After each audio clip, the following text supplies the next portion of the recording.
Kisah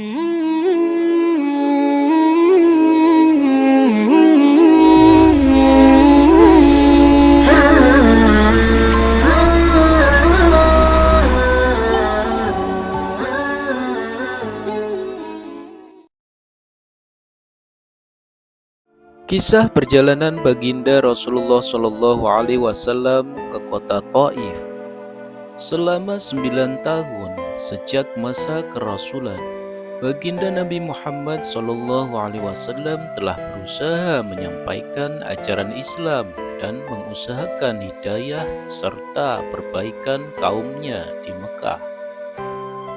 Namun, kebanyakan orang-orang Mekah selalu menyakiti, memperolok-olok dan berbuat semena-mena terhadap baginda Nabi Shallallahu Alaihi Wasallam dan para sahabatnya, kecuali sekelompok kecil orang yang sudah masuk Islam dan beberapa orang yang selalu membantu beliau walaupun belum masuk Islam. Paman baginda Nabi Shallallahu Alaihi Wasallam, Abu Thalib, termasuk orang yang baik hatinya. Meskipun belum masuk Islam, dia selalu membantu baginda Nabi Shallallahu Alaihi Wasallam dalam segala bentuk.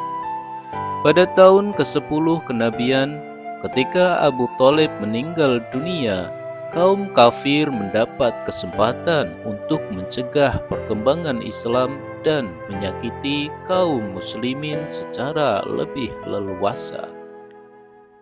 Baginda Rasulullah Shallallahu Alaihi Wasallam pun pergi ke Taif yang didiami kabilah Saqif yang berjumlah besar, dengan harapan apabila kabilah tersebut masuk Islam, kaum muslimin akan terbebas dari berbagai penderitaan dan Taif akan menjadi pondasi penyebaran agama Islam.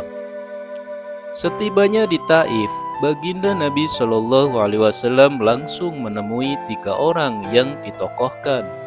Beliau berbicara dengan mereka, mengajak mereka kepada agama Allah Subhanahu wa Ta'ala, dan agar mereka mau membantu baginda Rasulullah Shallallahu Alaihi Wasallam. Akan tetapi mereka bukannya menerima atau paling tidak berlaku sopan pada tamu yang baru datang, sebagaimana adat bangsa Arab yang terkenal dengan memuliakan tamu. Bahkan mereka tanpa basa-basi menyambut beliau dengan sikap dan akhlak yang sangat buruk. Bahkan mereka pun tidak rela baginda Rasulullah Shallallahu Alaihi Wasallam tinggal di situ. Padahal orang yang dianggap sebagai tokoh seharusnya berbicara dengan sopan dan berakhlak yang mulia. Salah seorang di antara mereka berkata, "Oh, kamukah orang yang diutus oleh Allah sebagai nabi?" Yang kedua berkata, "Apakah Allah tidak menemukan selain kamu untuk diutus sebagai rasul?" Yang ketiga berkata, "Aku tidak mau berbicara dengan kamu, sebab jika kamu memang seorang nabi seperti pengakuanmu, lalu aku menolakmu, tentu aku tidak lepas dari musibah. Jika kamu pembohong, maka aku tidak mau berbicara dengan seorang pembohong." Akan tetapi baginda Nabi Shallallahu Alaihi Wasallam mempunyai hati yang begitu teguh, laksana sebuah batu karang. Beliau tidak berputus asa dan terus berusaha untuk mendekati masyarakat umum. Tetapi tidak seorang pun yang mau mendengarkan beliau. Jangankan menerima, bahkan mereka menghardik, "Tinggalkan segera kota kami, pergilah kemana kamu suka." Ketika baginda Shallallahu Alaihi Wasallam sudah tidak dapat mengharapkan mereka dan bersiap-siap untuk kembali, maka mereka menyuruh anak-anak kota Taif membuntuti baginda Nabi Shallallahu Alaihi Wasallam. Mereka lalu mengganggu, mencaci, dan melempari baginda Nabi Shallallahu Alaihi Wasallam dengan batu sehingga kedua sandal beliau berlumuran darah. Dalam keadaan seperti itulah baginda Nabi Shallallahu Alaihi Wasallam meninggalkan kota Taif. Di tengah perjalanan, tatkala sudah merasa aman dari gangguan anak-anak nakal itu, beliau berdoa kepada Allah Subhanahu wa Ta'ala, "Ya Allah, aku adukan kepadamu lemahnya kekuatanku, habisnya upayaku, dan kehinaanku dalam pandangan manusia.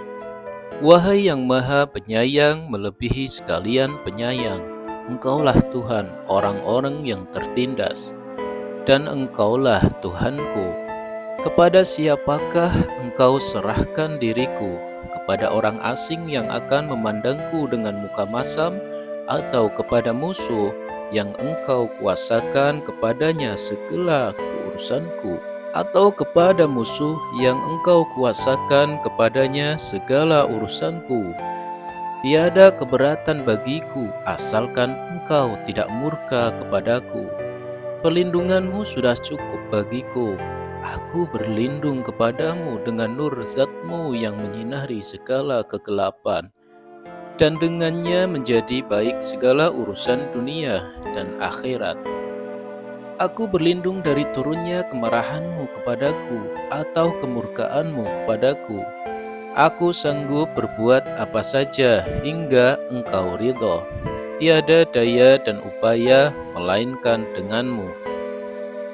Allah Subhanahu wa Ta'ala, penguasa seluruh alam, pun memperlihatkan keperkasaannya dan mengutus malaikat Jibril alaihi salam untuk datang memberi salam kepada beliau dan berkata, Allah Subhanahu wa Ta'ala mendengar ucapanmu dan jawaban kaummu, dan Dia mengutus kepadamu malaikat penjaga gunung agar siap melaksanakan apapun perintahmu kepadanya. Malaikat penjaga gunung itu pun datang dan memberi salam kepada baginda Nabi Shallallahu Alaihi Wasallam seraya berkata, apapun yang engkau perintahkan akan kulaksanakan.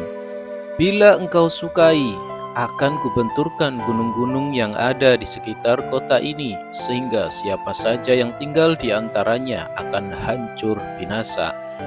Atau apapun hukuman yang engkau inginkan.